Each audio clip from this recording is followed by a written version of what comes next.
Welcome back to Le Podcast Philippe for a deep dive into a topic that's, well, a bit more personal than usual, I guess you could say. Today we're going to be talking about AI, but not in the usual way of like self-driving cars or, stock trading bots or whatever. Right. We're diving headfirst into the world of AI-powered sex toys.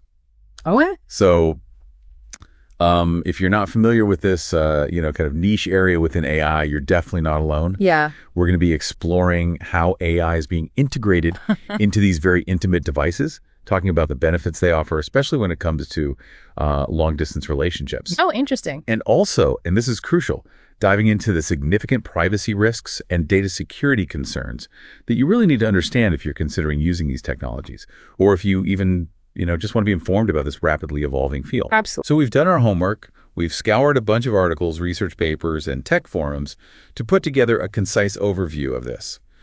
By the way, if you haven't already, please consider subscribing to Le Podcast de Philippe on YouTube.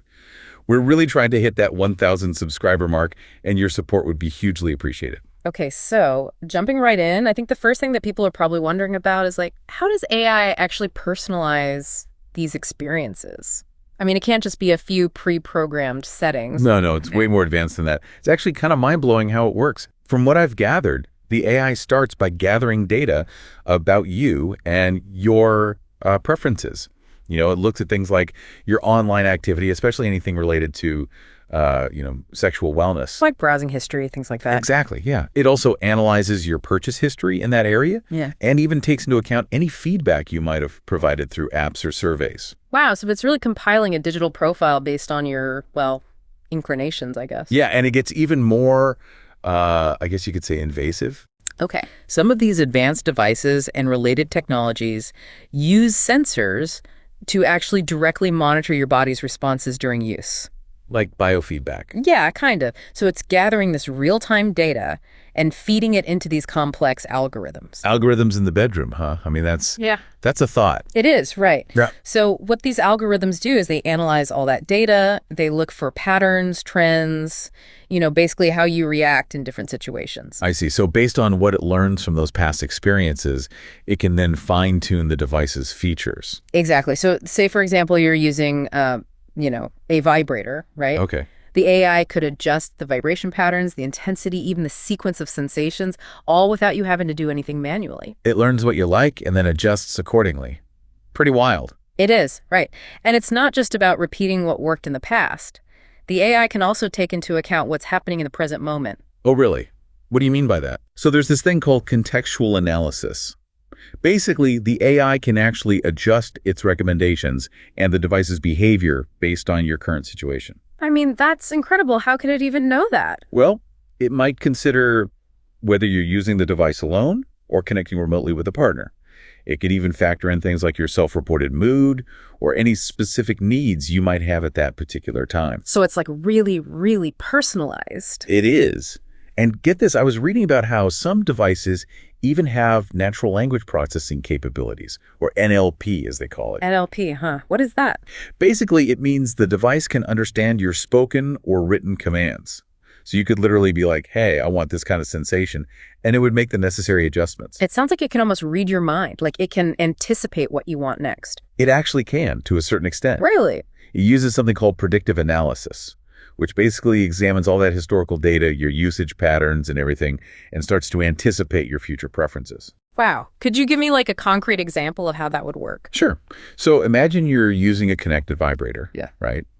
And, over time, the AI learns that after a specific pulsing pattern, you always increase the intensity. Okay, yeah. With predictive analysis, it might just automatically start increasing the intensity towards the end of that pulsing pattern without you having to do it yourself. Oh, okay, that makes a lot more sense. Yeah, it's like it's learning your habits, your desires. Pretty impressive. It really is.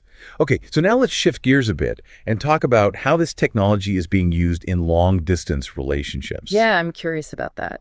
So the really interesting thing here is that connected sex toys can actually help bridge the physical gap between partners who are geographically separated. You're kidding? No, it's true.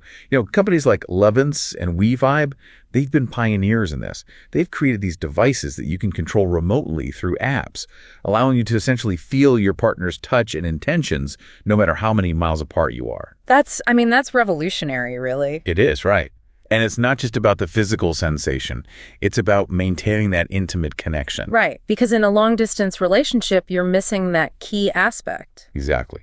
So this provides a way for couples to keep the sexual aspect of their relationship alive. Yeah. And, stay connected on that level, even when they can't be physically together. That's really important, I imagine. It is. And, all that AI personalization we were talking about, it plays a huge role here, too. Of course, it makes sense. The AI tailors the sensations to both individuals' desires, making the experience even more intimate and satisfying for both partners. So it's like having a custom-designed experience for each couple. Exactly. And it's not just about remote control either. There are all sorts of other features that enhance the experience for long-distance couples. Oh, like what? For example, some devices offer interactive erotic games that couples can play together remotely. That sounds fun.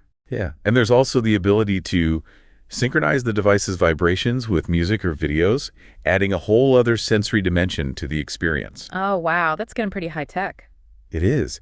And some platforms even have integrated video chat within the app, so you can see and feel your partner at the same time. That's incredible. It really is. And, for couples who are struggling with the challenges of being apart, this technology can be a game changer. I can see that, yeah. It helps reduce sexual frustration and provides a concrete way for couples to maintain a fulfilling sexual relationship despite the distance. It's like a virtual bridge across the miles. Exactly. But, and this is the big but, we have to address the elephant in the room. Okay, I think I know what you're going to say. Privacy. Right. All of this connectivity, all of this personal data being exchanged, it raises some serious concerns. Yeah, for sure. I mean, think about it. These connected sex toys are collecting a ton of incredibly sensitive information about you. What kind of information? We're talking your name, your contact details, your sexual preferences, how often you use the device, and in some cases, even personal photos or videos if you're using those in-app sharing features. That is a lot of very private data. It is. And the scary part is that, data breaches happen. Right, and if that information fell into the wrong hands. Exactly. It could be used for blackmail, sextortion, all sorts of horrible things. That's a really disturbing thought. It is. And it's not just about the data that's being collected. The security of the devices themselves is often a major concern. In what way? Well, a lot of these devices use Bluetooth, especially Bluetooth Low Energy or BLE, for communication. Okay. And the problem is that these connections are often unencrypted. So anyone with the right skills could potentially intercept that data. Potentially, yeah. And that means they could be eavesdropping on these very intimate interactions. Oh, wow. And it gets worse. Some devices don't even have strong authentication protocols. What does that mean exactly? It means that they don't require much verification before someone can connect to them. So someone could essentially hack into the device. Yeah, they could potentially gain control of it remotely or even intercept communications between you and a partner who's far away. That's pretty scary.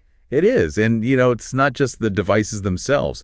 The mobile apps that you use to control these things, they can have security weaknesses too. How so? Well, they might transmit data, like the metadata associated with those photos or videos we were talking about, without proper encryption.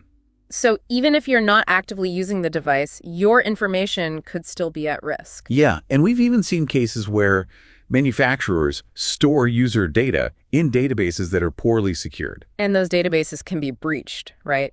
Exposing everyone's information. Exactly. So it's not like your data is guaranteed to be safe, even if you're being careful with how you use the device itself. That's pretty unsettling. It is. And to really drive this point home, let me give you a concrete example of how these vulnerabilities could be exploited.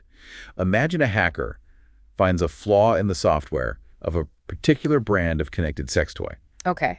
They could potentially gain remote access to a user's device and activate it without their knowledge or consent. Oh my gosh, that's awful. It is, right? It's a huge violation of privacy, and it can be incredibly distressing for the person using the device. I can imagine. Or imagine a database containing user profiles and their preferences gets breached. What could happen then? That information could be sold on the dark web or used for extremely targeted blackmail schemes. It's like a nightmare scenario. It is, and it's a real possibility, which is why it's so important for people to be aware of these risks before they even consider using these technologies. Absolutely. Knowledge is power, as they say. Exactly. So I think, to wrap things up, it's clear the AI is making its way into the world of sex toys, offering personalized experiences and potentially bridging the gap in long-distance relationships. Yeah, the possibilities are pretty incredible. They are, but those possibilities come with significant privacy risks. Risks that we all need to be aware of. Absolutely. So where do we go from here? What should people keep in mind as this technology continues to develop? Well, I think the key takeaway is this. As AI becomes more and more integrated into our intimate lives, we need to be extremely cautious about protecting our data and our privacy. Right. It's a balancing act between embracing the benefits and mitigating the risks. Exactly. And I think it's also important to have open and honest conversations about these issues. For sure. The more we talk about it, the more informed we'll be as individuals and as a society. So for everyone listening, I hope this deep dive has been insightful, maybe a little bit unsettling, but ultimately empowering. I agree. Thanks for joining us on Le Podcast de Philippe. Yeah, thanks for having me. We'll catch you next time. Bye, everyone.